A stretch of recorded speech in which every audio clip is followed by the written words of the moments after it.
friends, good morning. In previous video we are discussing about kinds of soil. So we have discussed already about some kinds. In this video we are going to start arid soils. Next will be forest soil, then soil erosion and soil conservation. Now we start arid soil. Arid soil means मरुस्थलीय मिट्टी या मृदा. Arid soil range from red to brown in color. जो arid soil होता है, मरुस्थलीय मिट्टी होती है, वो कैसी होती है? लाल और रेड और ब्राउन, रेड से ब्राउन कलर की तरफ होती है. और इसमें क्या होता है? They are generally sandy in texture and saline in nature. ये बालू के जैसे या रेतीली कह सकते हैं होती है और इसमें लवण की मात्रा प्राकृतिक रूप से अधिक होती है. In some areas the salt content is very high and common salt is obtained by evaporating the water. इससे क्या होता है? कुछ एरिया में जो कॉमन साल्ट होता है, जो कि हम लोग खाते हैं, उसको भी पानी का इवेपोरेशन या वाटर का इवेपोरेशन करके कॉमन साल्ट निकाला जाता है. और ये कहाँ मिलता है? मरुस्थलीय मिट्टी में ही मिलता है. वहां जहां मरुस्थलीय मिट्टी होगी वहीं पे इसमें लवण की मात्रा या साल्ट की मात्रा अधिक होगी और वहीं से कॉमन साल्ट को भी निकाला जाता है. Due to the dry climate, high temperature, evaporation is faster and the soil lacks humus and moisture.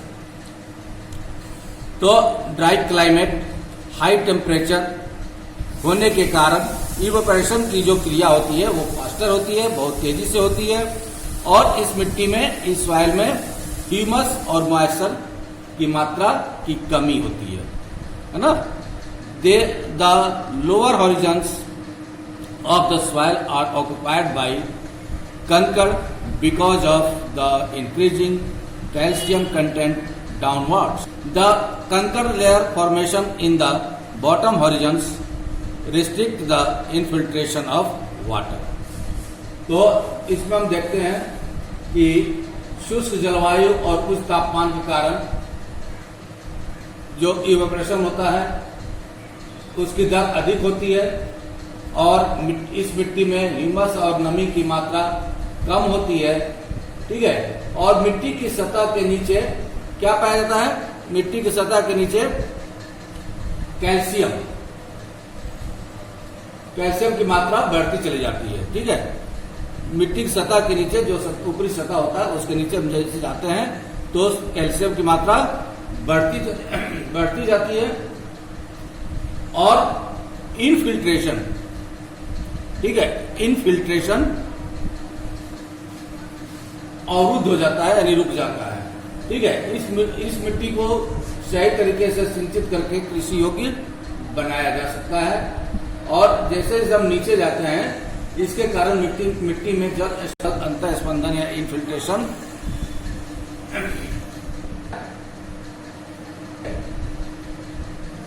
The कंकड़ layer formation in the bottom horizons restrict the infiltration of water. After proper irrigation, these soils become cultivable as has been in the case of western Rajasthan. तो इस मिट्टी को हम लोग सही तरीके से सिंचाई करके कृषि के योग्य बना सकते हैं. ठीक है. कि पश्चिमी राजस्थान में आजकल हो रहा है कि पश्चिमी राजस्थान में अच्छी तरीके से, पश्चिमी राजस्थान में क्या है, जो मिट्टी है सो एरिड सॉइल है, मरुस्थलीय मिट्टी है. वहाँ पे नमी कम पाई जाती है, पानी की मात्रा कम पाई जाती है, इसलिए वहाँ पे खेती की जरूरी है. इसलिए वहाँ पे अच्छी तरह से सिंचाई की जाती है. सिंचाई करके वहाँ पे खेती की जा रही है आजकल. नेक्स्ट आता है हमारा काइंड फॉरेस्ट सॉइल. तो फॉरेस्ट सॉइल क्या था? These soil are found in the hilly and mountainous areas where sufficient rain forest are available. तो ये जो वन है, सॉइल है, मिट्टी है, ये पहाड़ी और पर्वतीय क्षेत्रों में पाई जाती है, जहां की सफिशिएंट फॉरेस्ट, रेन फॉरेस्ट यानी वर्षा वन, जहां सफिशिएंट वर्षा वन या रेन फॉरेस्ट अवेलेबल होते हैं। The soil texture varies according to the mountain environment where they are form. ठीक है, तो इस मिट्टी के गठन में पर्वतीय पर्यावरण के अनुसार बदलाव आता है। They are loamy and silly in valley sides and coarse grained in the upper slopes. In these snow-covered areas of Himalayas, the soil experience denudation and are acidic with low humus content. तो यहाँ हम देखते हैं कि जो नदी घाटी में ये मिट्टी दोमट और सिल्टदार होती है। ठीक है, दोमट यानी लोमी और सिल्टी यानी सिल्टदार होती है, और परंतु इन ऊपरी ढालों पर इसका गठन मोटे कणों का होता है। जो ऊपरी ढाल होता है, यहाँ पे मोटे कण वाली मिट्टी पाई जाती है। जो अपर स्लोप्स होते हैं, यहाँ पे कोर्स ग्रेन पाई जाती है, यानी मोटे कण पाए जाते हैं मिट्टी के। ठीक है, तो हिमालय के हिमच्छादित क्षेत्रों में जो स्नो से कवर्ड होते हैं, हिमच्छादित मीन स्नो कवर्ड क्षेत्र जो होते हैं, इन क्षेत्रों में इन मिट्टी का बहुत अपर्दन होता है, यानी सॉइल इरोजन होता है। ठीक है, डिनमिडेशन होता है, डिमिडेशन होता है, और ये एसिडिक होती है। ठीक है, ये मिट्टी एसिडिक होती है और इसमें लो ह्यूमस होता है, मतलब कि ह्यूमस जो होता है, ह्यूमस की कमी होती है। ठीक है, ह्यूमस रहित होता है या ह्यूमस की कमी होती है। The soil found in the lower parts of the valleys, particularly on the river terraces and alluvial हैंड्स आर फर्टाइल। तो नदी घाटियों के निचले क्षेत्रों में, ठीक है, लोअर पार्ट्स में, नदी घाटी के लोअर पार्ट्स में क्या होता है, विशेषकर नदी सोपान, ठीक है, यानी particular river terrace, terrace means सीढ़ीनुमा। ठीक है, सोपान मीन्स सीढ़ीनुमा होता है, और जलोढ़ पंख, एलुवियल फैंस। ठीक है, एलुवियल फैंस, ठीक है, आदि में ये मृदाएं, ठीक है, ये मृदा या मिट्टी क्या होता है, फर्टाइल होती है, यानी उपजाऊ होती है। ठीक है, नेक्स्ट आता है हमारा soil erosion and soil conservation. तो मिट्टी का अपरदन कैसा होता है और उसका हम मिट्टी का संरक्षण कैसे किया जा सकता है। ठीक है, the denudation of the soil cover and subsequent washing down is described as soil erosion. तो मिट्टी के कटाव और उसके बहाव की प्रक्रिया को हम लोग मृदा अपरदन या मिट्टी का अपरदन कहते हैं, या सॉइल इरोजन कहते हैं। The process of soil formation and erosion go on simultaneously and generally there is a balance between the two. तो सॉइल का जो प्रोसेस है, वो सॉइल फॉर्मेशन और सॉइल इरोजन लगभग साथ साथ चलता रहता है ना, सिमल्टेनियसली साथ साथ चलता रहा है, और सामान्य रूप से ये सॉइल में बैलेंस बनाए रखता है। दोनों के बीच अपरदन और फॉर्मेशन, यानी इरोजन और फॉर्मेशन, दोनों के बीच ये बैलेंस को, संतुलन को बनाए रखता है। Sometimes this balance is disturbed due to human activities like deforestation, overgrazing, construction and mining, etc. While natural forces like wind, glacier and water lead to soil erosion. तो कभी कभी क्या होता है, ये बैलेंस क्या होता है, डिस्टर्ब हो जाता है। किसके कारण? कि ह्यूमन एक्टिविटीज के कारण, ह्यूमन एक्टिविटीज में जैसे मान लो डिफॉरेस्टेशन के द्वारा, ओवर ग्रेजिंग के द्वारा, कंस्ट्रक्शन के द्वारा, ठीक है, कंस्ट्रक्शन में मिट्टी का कटाव करते हैं तो इसके द्वारा, ठीक है, और माइनिंग जो खदान होता है, खनन होता है, खनन के द्वारा भी सॉइल इरोजन होता है। वाइल जबकि नेचुरल फोर्सेज भी इसमें काम करते हैं, सॉइल इरोजन में काम करता है, जैसे कि हवा, वायु, wind, glaciers, water led to soil erosion, जो कि ग्लेशियर से पानी गिरता है या ऊपर से पानी पहाड़ी इलाकों से गिरता है तो क्या होता है, सॉइल को इरोड करता है, यानी उससे भी सॉइल इरोजन होता है, मिट्टी का कटाव होता है। ठीक है, the running water cuts through the clay soil and makes deep channels as gully. ठीक है, तो जो ये रनिंग वाटर होता है, रनिंग वाटर के द्वारा भी जो ये क्या नाम है, एक डीप चैनल बन जाता है। रनिंग वाटर जो क्ले सॉइल होता है, जो गीली मिट्टी टाइप की होती है, क्ले सॉइल, वो क्या होता है, आगे बहता हुआ चला जाता है या वहां पे धंसता चला जाता है, तो वहां पे डीप चैनल्स बन जाता है। ठीक है, काटते हुए गहरी वाहिकाएं या नालियां वहां बन जाती हैं, जिन्हें और नलिका या गुलीज कहते हैं। ठीक है, the land becomes unfit for cultivation and is known as bad land. तो और इस तरह से गुलीज बन जाने के कारण ये जो लैंड है कल्टीवेशन के लायक नहीं रहती, कल्टीवेशन के लिए अनफिट हो जाती हैं और इसको हम लोग बैड लैंड कहते हैं। ठीक है, बैड लैंड कहते हैं। ठीक है, in the Chambal basin such lands are called ravines. Chambal basin में हम लोग इस भूमि को रेवाइन्स यानी खड्ड के नाम से जानते हैं। Sometimes water flows as a sheet over large areas down a slope. In such cases, the top soil is washed away. This is known as sheet erosion. कई बार जो पानी होता है, जल होता है, वो एक विस्तृत क्षेत्र को ढके हुए ढाल के साथ नीचे की ओर बहता चला जाता है। ठीक है, एक सीट ओवर सीट होता है, यानी चादर के जैसा बहता हुआ नीचे की तरफ चला जाता है।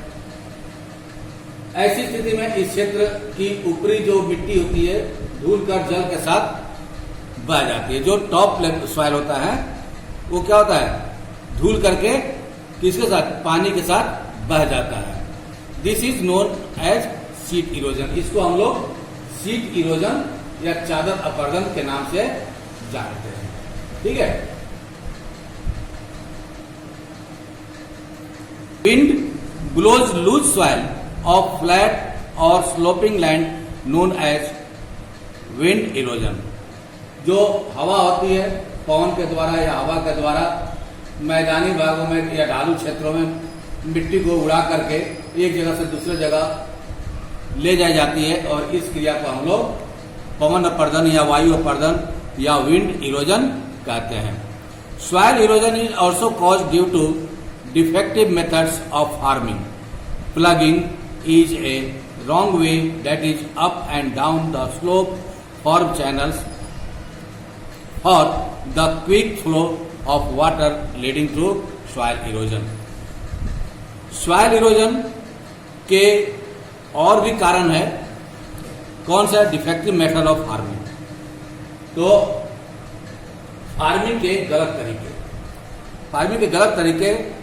प्लगिंग यानी जुताई या गलत तरीके से जुताई, जैसे कि हम लोग जब जुताई करते हैं तो अगर ढालूनुमा जमीन है तो ऊपर से नीचे की तरफ अगर जुताई होती है तो उससे क्या होता है, एक नलिकाएं बन जाती हैं, नालीनुमा बन जाता है मिट्टी में। तो ऊपर से जब पानी आता है ना, तो ऊपर से मिट्टी को साथ लेकर के नीचे की तरफ बहाते हुए उस नाली की तरफ से लेके वो चलता चला जाता है, और चैनल्स के द्वारा एक चैनल्स बन जाता है, चैनल्स के द्वारा नीचे की तरफ जल्दी से क्विक फ्लो होता है, पानी के द्वारा क्विक फ्लो होता है, जिससे कि सॉइल अपरदन या सॉइल इरोजन या मिट्टी का अपरदन होता है या कटाव होता है।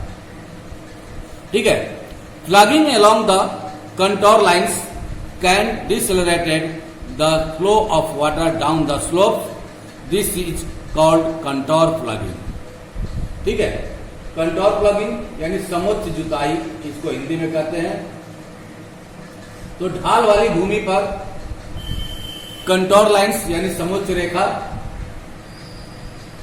के समानांतर हल चलाने, ठीक है, इस हल चलाने को क्या कहते हैं? हल चलाने से ढाल के साथ जल बहाव की गति घटती है। ठीक है। समोच्च मतलब ऊपर की तरफ से चलाओ या ऐसे समानांतर चलाओ हल को या जुताई करो, तो उससे क्या होता है? उससे ये होता है कि जो बहाव की गति, जल के बहाव की गति होती है वो धीमी होती है। ठीक है, रुकता है। और इसको हम लोग कहते हैं क्या? कंटोर फ्लगिंग या समोच्च जुताई। ठीक है, ये जो कंटोर फ्लगिंग कहते हैं। Steps can be cut out on the slopes making terrace. तो इस पे हम लोग स्टेप्स भी काट सकते हैं, टेरेस के जैसा, यानी सीढ़ीनुमा हम लोग स्टेप्स भी काट सकते हैं, स्टेप्स बना सकते हैं, सीढ़ीनुमा जमीन को बना सकते हैं ताकि मिट्टी का कटाव कम से कम हो। Terrace cultivation restricts erosion. जो टेरेस है, टेरेस कल्टीवेशन अगर करते हैं, सीढ़ीनुमा कृषि करते हैं या सीढ़ीनुमा बुआई करते हैं, तो ये सॉइल इरोजन को रिस्ट्रिक्ट करता है यानी रोकता है। Western and central Himalayas have well developed terrace farming. तो वेस्टर्न और सेंट्रल हिमालय का जो एरिया है वहां पे ये टेरेस फार्मिंग का विकास अच्छी तरह से हुआ है। Large fields can be divided into strips. Strips of grass are left to grow between the crops. तो पेड़ों को कतारों में लगाकर भी हम लोग इसको कर सकते हैं। ठीक है, ये वेस्टर्न और सेंट्रल हिमालय में डेवलप हुआ है टेरेस फार्मिंग। और large field can be divided into strips. अगर बड़ा सा फील्ड हो, बड़ा खेत हो या बड़ा कृषि भूमि हो, तो उसको हम लोग स्ट्रिप्स में डिवाइड कर देते हैं और स्ट्रिप्स के बीच में घास की एक क्यारी टाइप का या घास का लाइन उसके बीच बीच में लगा देते, छोड़ देते हैं ताकि सॉइल का इरोजन कम हो, मिट्टी इधर से उधर कम जाए। ठीक है। This breaks up the force of the wind. और ये जो घास वाले जो लाइनें छोड़ देते हैं बीच बीच में, तो क्या करता है? जो हवा होती है, हवा के बल को क्या कर रोकता है या ब्रेक करता है, तोड़ता है। This method is known as strip cropping. इसको, इस जो मेथड है, ये जो विधि है या तरीका है, उसको हम लोग स्ट्रिप फार्मिंग या पट्टी कृषि कहते हैं। Planting lines of trees to create shelter also works in a similar way. Rows of such trees are called shelter belts. तो पेड़ों को कतारों में लगाकर हम लोग शेल्टर बेल्ट या रक्षक मेखला बना करके हवा की गति को कम कर सकते हैं। These shelter belts have contributed significantly to the stabilization of sand dunes and in stabilizing the desert in western India. तो इन रक्षक पट्टियों या शेल्टर बेल्ट्स का पश्चिम भारत में रेत के टीलों के स्थायीकरण में महत्वपूर्ण योगदान रहा है। ठीक है। सैंड ड्यून्स मीन्स रेत का टीला। तो ये चैप्टर यहाँ पे समाप्त होता है। अब हम देखते हैं स्टेट्स ऑफ इंडियाज इन्वायरमेंट। जो इंडिया का इन्वायरमेंट है उसको देखते हैं, इसमें स्टेट्स में क्या इन्वायरमेंट रहा है उसके बारे में थोड़ी सी जानकारी लेते हैं। तो देखते हैं कि the village of Sukhomajri and the district of Jhabua have shown that it is possible to reverse land degradation. तो सुखमाजरी और गांव और झाबुआ जिले ने यह कर दिखाया है कि भूमि निम्नीकरण प्रक्रिया को पलटा जा सकता है या उसको रोका जा सकता है, लैंड डिग्रेडेशन को रोका जा सकता है या उसको उल्टा किया जा सकता है। ट्री डेंसिटी इन सुख माजरी increase from 13 per hectare in 1976 to 1272 per hectare इन 1992। तो हम देखते हैं कि जो सुख माजरी में 1976 में जो पेड़ थे, जो ट्रीज थे, उसकी डेंसिटी जहां प्रति हेक्टेयर 13 थी, वहीं 1992 में ये प्रति हेक्टेयर 1272 हो गई। तो इस प्रकार से हम देखते हैं कि लैंड डिग्रेडेशन यहाँ पे सुख माजरी में रोका गया। Regeneration of the environment leads to economic well being as a result of greater resource availability, improved agriculture and animal care and